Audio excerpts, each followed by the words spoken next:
మన పంచేంద్రియాల్లో కీలకమైన చెవులకు మిగతా వాటితో పోలిస్తే సమస్యల బెడద కాస్త ఎక్కువే. చెవులో చీము కారడం మొదలుకుని చెవుపోటు దాకా తరచూ చాలా సమస్యలే చెవుల్ని పలకరిస్తూ వేధిస్తుంటాయి. అయితే వీటన్నింటిలోకి మధ్య చెవిలో కనిపించే ఇన్ఫెక్షన్ను చాలా ప్రమాదకరమైనదిగా చెప్తారు డాక్టర్లు. ఓటైటిస్ మీడియాగా పిలిచే ఈ సమస్యను నిర్లక్ష్యం చేస్తే వినికిడి కూడా దెబ్బతినే అవకాశం ఉంటుంది.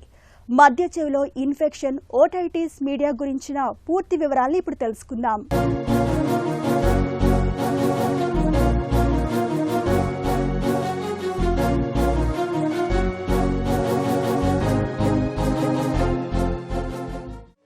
మధ్య చెవిలో ఇన్ఫెక్షన్ల గురించి తెలుసుకునే ముందు అసలు మన చెవి నిర్మాణం ఎలా ఉంటుందో చూద్దాం.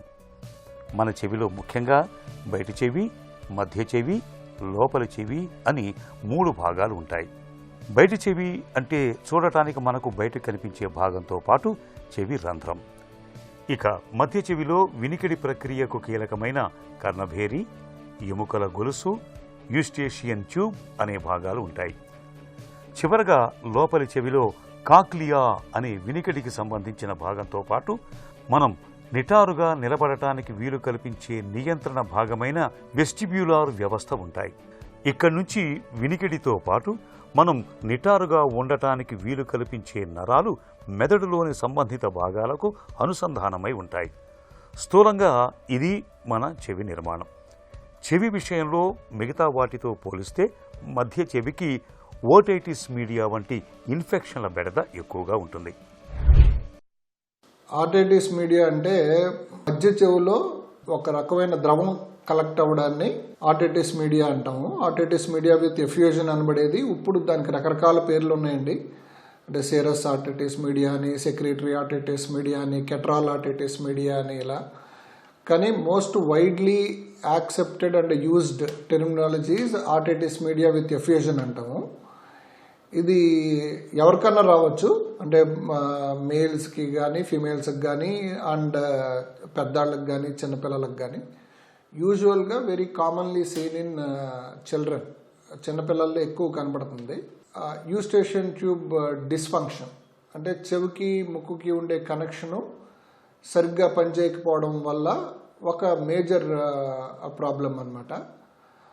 రెండోది abnormal formation of nasopharyngeal region or vault అంటాం. ఆ ట్యూబు అడ్డులు ఏదన్నా వచ్చినా లేదా అక్కడి నుంచి ఇన్ఫెక్షన్ ఏదన్నా ట్యూబ్లోకి స్ప్రెడ్ అయినా సరే దానివల్ల కూడా ఈ యూస్టేషన్ ట్యూబ్లోంచి వచ్చిన సమస్య వల్ల మధ్య చెవిలో నీరు జారడం అనబడేది జరుగుతుంది. మధ్య చెవికి సంబంధించి చీము కారడం వంటి సాధారణ సమస్యలు మొదలుకొని ఇన్ఫెక్షన్ వంటి తీవ్రస్థాయి సమస్యల వరకు చాలానే కనిపిస్తూ ఉంటాయి. చెవికి ప్రమాదవశాత్తు ఏదైనా దెబ్బ తగలటం, యూస్టేషియన్ ట్యూబ్ పనితీరులో లోపాలు, కొలెస్టియోటోమా, ఓటోస్క్లోరోసిస్ ఇవన్నీ మధ్య చెవిలో కనిపించే ఇన్ఫెక్షన్లే. స్కూల్కు వెళ్లే పిల్లల్లో చెవిలో చీము కారటం అనేది ఎక్కువగా ఉంటుంది. జలుబు, ముక్కులో ఇన్ఫెక్షన్ యూస్టేషియన్ ట్యూబ్ ద్వారా చెవుల్లోకి చేరటం వల్ల చీము కారటం మొదలవుతూ ఉంటుంది. ఒక్కోసారి చీము పెరిగి అది కన్నభేరికి రంధ్రం చేసుకుని చీము బయటకు స్రవిస్తూ ఉంటుంది. దీర్ఘకాలిక ఇన్ఫెక్షన్లో చెవి రంధ్రం పెద్దదై కొన్నాళ్ల తర్వాత చీము కారడం తగ్గిపోతుంది. అయితే వీరిలో చెవి నొప్పి వచ్చి వినికిడి లోపం క్రమంగా పెరుగుతూ పోతుంది. అపరిశుభ్రమైన నీళ్లలో ఈత కొట్టినప్పుడు, చెవిలో పుల్లలు పెట్టి తిప్పటం వంటి అలవాట్లు మధ్య చెవిలో ఇన్ఫెక్షన్లు తెచ్చిపెడుతూ ఉంటాయి. ఆర్టైటిస్ మీడియా విత్ ఎఫ్యూజన్ పేషెంట్కి symptoms first ear block or hard of hearing, అంటే చెవి దెబ్బడేసినట్టుగా ఉండడం లేదా చెవి సరిగ్గా వినబడకపోవడం. ఇది చాలా కామన్ కంప్లైంట్ అనమాట.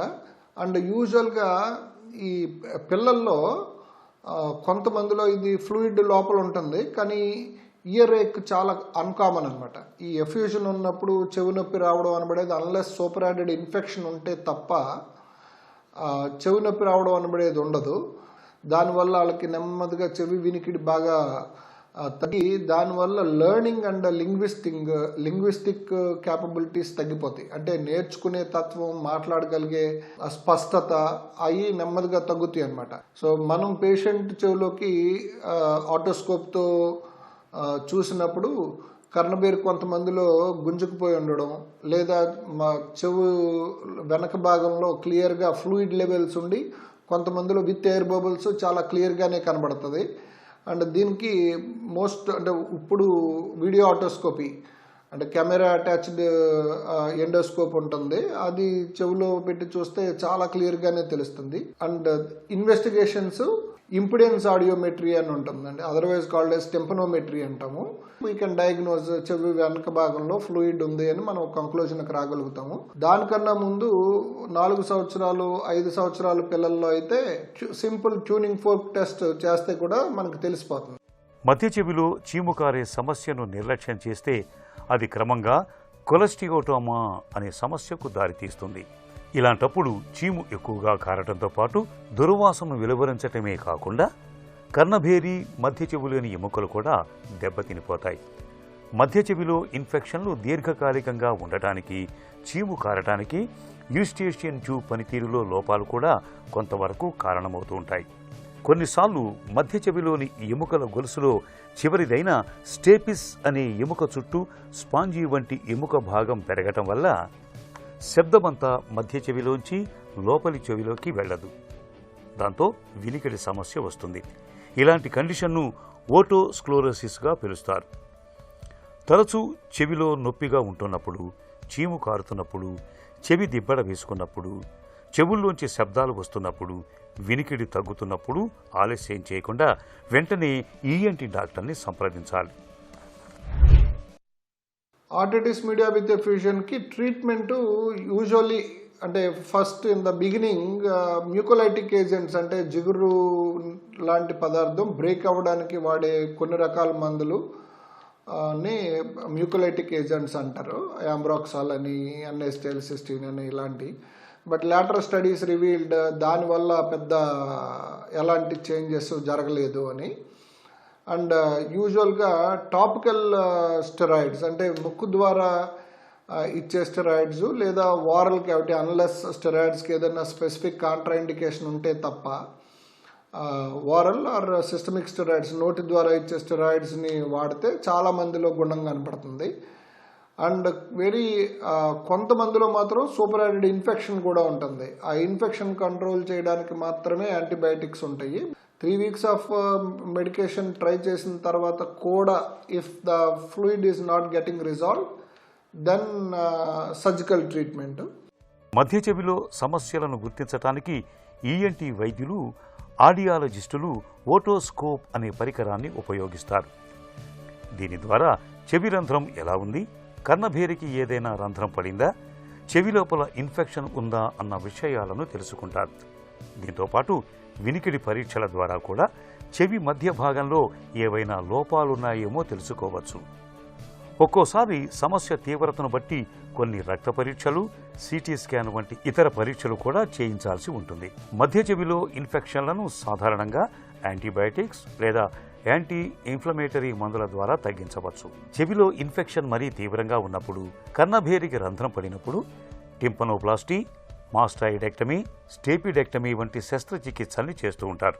మధ్య చెవిలో ఇన్ఫెక్షన్ను నివారించుకునేందుకు చెవిని పరిశుభ్రంగా ఉంచుకోవాలి. జలుబు, సైనస్ సమస్యలకు సత్వరమే చికిత్స తీసుకోవాలి. చెవుల్లో పుల్లలు, పిన్నీసులు పెట్టి తిప్పటం, చెవుల్లోకి నూనె పోయటం చేయకూడదు.